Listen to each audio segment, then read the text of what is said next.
Good morning বন্ধুরা, ready হয়ে আমরা এই যে ব্যাগপত্র নিয়ে বেরোলাম।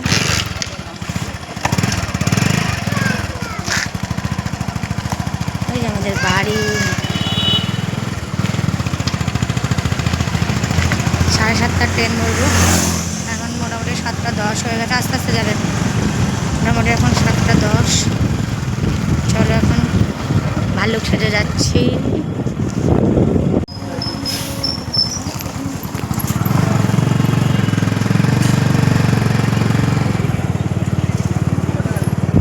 তোমার ব্যাগে চামচ ভরে দিয়েছি আর টিফিন বাটিটা ভরে দিয়েছি, খিচুড়িটা নিয়ে চলে যাবে যাওয়ার পথে।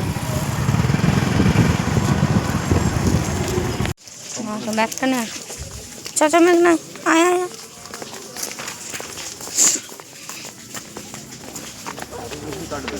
হাওড়া আজ যাচ্ছি নবদ্বীপে। নবদ্বীপে হচ্ছে আমার মাসির মেয়ের বিয়ে। তো 6 তারিখে, ফেব্রুয়ারির 6 তারিখে বিয়ে, আজকে 5 তারিখ। বাট আজকে যাচ্ছি রানাঘাটে, বিয়ের উদ্দেশ্যেই যাচ্ছি। আজকে যাব রানাঘাট বড়দির বাড়ি, যেহেতু বড়দিরাও নিমন্ত্রিত। তো পরের দিন মানে বিয়ের দিন সকালবেলা আমরা রানাঘাট থেকে নবদ্বীপের উদ্দেশ্যে বেরোবো। আজকে আবার দিদির দেওরের বৌভাত আছে, আমার বড়দির মামা শ্বশুরের ছেলের রিসেপশন আছে।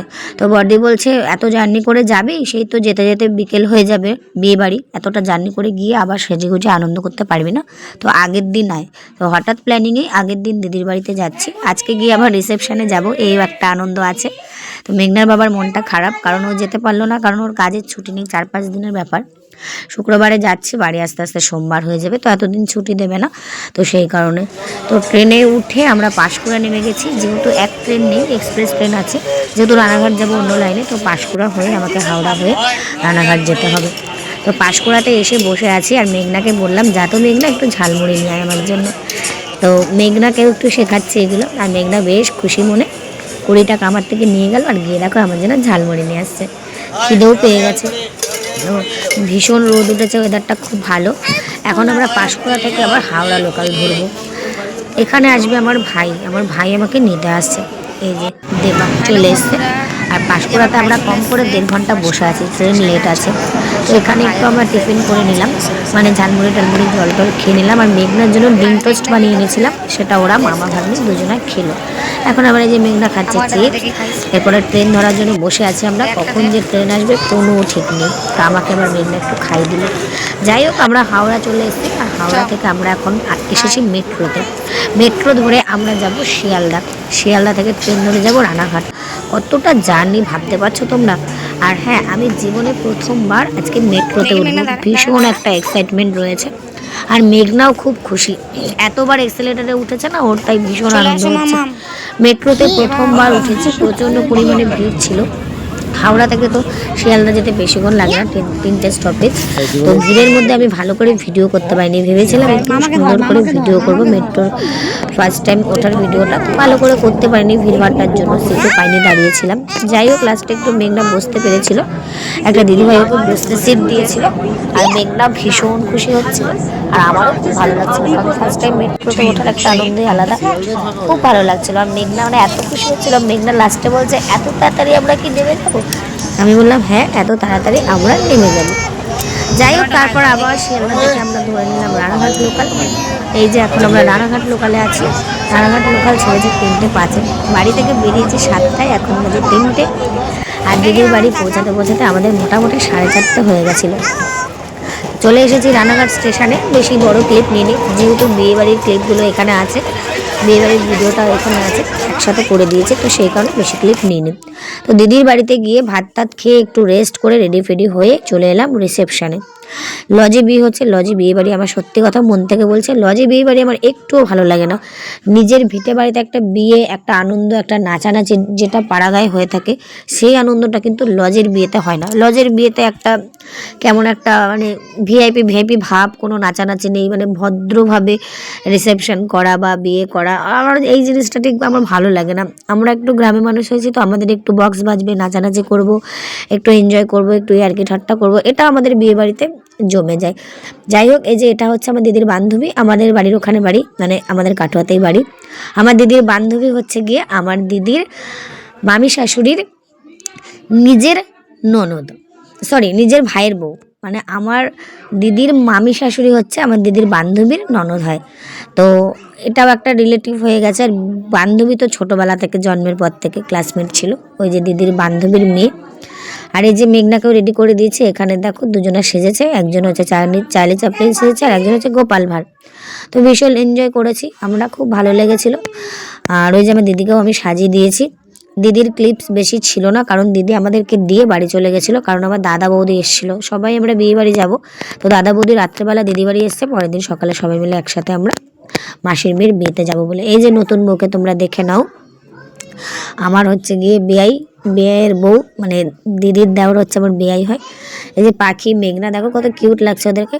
আর পাখি যে জামাটা পরেছে ওটা হচ্ছে আমার ফেভারিট ড্রেস ছিল। আমি যখন 12-এ পড়ি তখন ওই জামাটা 1200 টাকা খরচা করে বানিয়েছিলাম। মানে 12-এ পড়ি মানে ভাবতে পারছো, মানে মোটামুটি 10 বছর 10 বছর হবে মোটামুটি। তখন আমি 10 বছর আগে আমি 1200 টাকা দিয়ে বানিয়েছিলাম। ওটা আমার ফেভারিট ড্রেস ছিল, ওটা আমি পাখিকে দিয়ে দিয়েছি। আমার আর হয় না, তার জন্য হতো সেলাই খুলে দিলেই, বাট তাও ওটা পাখির পছন্দ বলে পাখিকে দিয়ে দিয়েছি। তো আমিও সেজে নিয়েছি, আজকে আর শাড়ি টাড়ি পরিনি, বিয়ে বাড়িতে ফার্স্ট টাইম আমি চুড়িদার পরে এলাম। পাখিকে কত কিউট লাগছে, আর পাখি কত লম্বা হয়ে গেছে দেখেছো?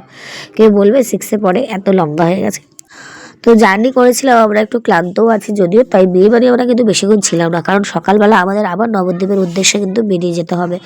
পাখি এখানে ডান্স করছে, কি ভালো লাগছে দেখতে, তাই না বলো? খুব সুন্দর লাগছে। এখানে সেরকম একটা কাউকে চিনি না। তো এবার আমরা হচ্ছে গিয়ে দিদির জন্য ওয়েট করছিলাম, কারণ দিদি চলে গেছিলো বাড়িতে। আগেই বললাম দাদা বৌদি এসছে, তার জন্য দিদি আবার চলে গেছিলো। আর এই যে দিদির বান্ধবীর বড় মেয়ে, এটা হচ্ছে ছোটো মেয়ে, ওটা হচ্ছে বড় মেয়ে। এই যে নতুন বউর সঙ্গে এখন সবাই ছবি টবি তুলছে, আর আমিও একটু ছোটো ছোটো ক্লিপস দিচ্ছিলাম। কেমন লাগছিল দেখো। এই যে ইনি তো ভীষণ হাসাচ্ছিল, আর বারবার এসে এসে ছবি তুলছিল, কথা বলছিল। ভীষণই ভালো লাগছিল এদের দুজনকে দেখতে। বাকিকে বলছিলাম একটু পকোড়া নিয়ে আয়, তো ওই যে জানলার কাছে পকোড়ার কফি এনে দিয়েছে, খাচ্ছিলাম। আর এই যে আমার ভাই দেবা। তো এবার হচ্ছে গিয়ে মেঘনা ওদেরকে খেতে দিয়ে দেবো। এখানে আমার ভাই আমার সঙ্গে একটু মজা করছিল, দেখাচ্ছিল কফিটা। আর এই যে পাখি আমার জন্য পকোড়া এনেছে, সেটাই দেখাচ্ছিল। যাই হোক, সালোয়ার পরে আমাকে কেমন লাগছে অবশ্যই তোমরা জানিও। ফার্স্ট টাইম পরলাম আমি বিয়ে বাড়িতে সালোয়ার। তো এই চুড়িদারটা নিয়েছিলাম মিশো থেকে, খুব ভালো এসেছিলো। আর বিয়ে বাড়িতে আমি সত্যি কথা বলতে খেতে আসি না, আমি একটু সাজগোজ করতে ভালোবাসি। বিয়ে বাড়ি মানে আমি মনে হয় যেন একটু সাজবো, মেকআপ করবো, সুন্দর করে সেজে গুজে যাবো। এখানে ভাইকে বলছিলাম একটু সুন্দর করে ভিডিও করে দিত, তো এখানে ভাই দেখো ভিডিও করে দিচ্ছিল আমাকে। আমি বলছিলাম লম্বা করে একটু ভিডিও বানিয়ে দিতে, রিলস করবো বলে, আর ও এরকম করে দিয়েছে। যাই হোক, কালকে আবার বিয়ে বাড়ি আছে, সেই জন্য আবার বাড়ি গিয়ে সমস্ত কিছু গুছিয়ে টুছিয়ে রাখতে হবে, কারণ আজকে সমস্ত বের করে সাজগোজ করেছিলাম। এদিকে আবার এদিন ডেকে আমাকে আবার নাচ করতে বলছিল, তো আমি এই যে নাচ করছিলাম ওনার সাথে, বেশ ভালো লাগছিল, কিন্তু বেশ মজাও হচ্ছিলো, খুব ভালো লাগছিল।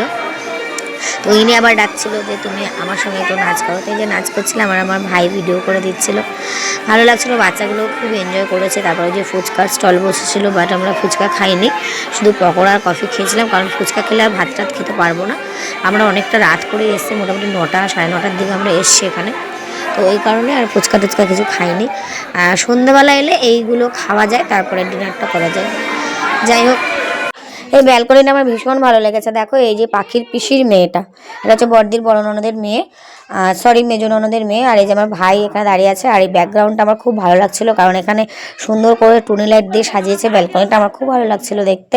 আর এখানে না ছবিও খুব সুন্দর উঠছিল, তাই আমি ভাইকে বলছিলাম একটা সুন্দর করে ভিডিও করে দেয়, দুটো ছবি তুলে দেয়। তো এখানে একটু ঢং নকশা করে নিলাম, এই যে লাইট ফাইট ধরে একটু ভিডিও টিডিও করে নিয়েছিলাম, বাট ভিডিওটা কোনো কারণে ঝাপসা হয়ে গেছে। আমি বলছি দেখো আমি শর্ট খাচ্ছি কারেন্টে। আর এটা বাচ্চাগুলো ভেবে নিয়েছিল যে সত্যি সত্যি আমার তো কারেন্টে শক লেগে গেছে। তো যাই হোক, এখন এই যে দেখো পাখিকে আর মেঘনাকে খেতে বসতে দিয়েছি, কারণ অনেকটা রাত হয়ে গেছে, এতটা জার্নি করেছি সকাল থেকে, তো মেঘনা ঘুমিয়ে যাবে। তো চলো মেনু কার্ডটা তোমাদেরকে দেখিয়ে দিলাম। কৃষ্ণ আর রুম্পার আজকে রিসেপশন, তো খাবার মেনু চার্টটা তোমাদের দেখিয়ে দিলাম। তো মেঘনা তো একা একা খাবে বলছে, বাট আমি বললাম পাখি তুই একটু বনুকে খাই দিতে পারবি? ও বললো হ্যাঁ খাই দিতে পারবো। তো যাই হোক, বর দিদি বলে কথা, বর দিদি আবার একটু মেঘনাকে খাইয়ে দিয়েছিল। তো কোনো রকম একটু খাইয়েছে, কারণ এতটা জার্নি করে এসছে, তো আমিও চাইছিলাম না যে রিচ খাবারগুলো খাক। তো ওদের খাওয়া দাওয়া হয়ে যাওয়ার পর আমরা খাওয়া দাওয়া করবো। খাওয়া দাওয়া করার পরে আমরা আবার বাড়ি চলে যাবো। বাড়ি গিয়ে আবার তাড়াতাড়ি করে শুয়ে পড়তে হবে, কারণ সকালবেলা আবার তোমাদের সঙ্গে চলে আসবে ব্লগ। তো আমার দিদি দেখো বাড়ি থেকে চলে এসছে, দাদা বৌদিকে রেখে বাড়িতে রান্নাবান্না করে দিয়ে আবার এসছে। মানে দিদির একটু শান্তি নেই, সেজে গুজে জাস্ট মানে লজেও ঢোকেনি, দাদা বৌদি ফোন করেছে যে আমরা চলে এসেছি। তো বাড়িতে গিয়ে দিদি আবার রান্নাবান্না করে ওদের জন্য সেদ্ধ ভাত করে দিয়ে তারপরে এলো, ওদেরকেও আসতে বলেছিল বাট ওরা আর আসেনি জার্নি টার্নি করে।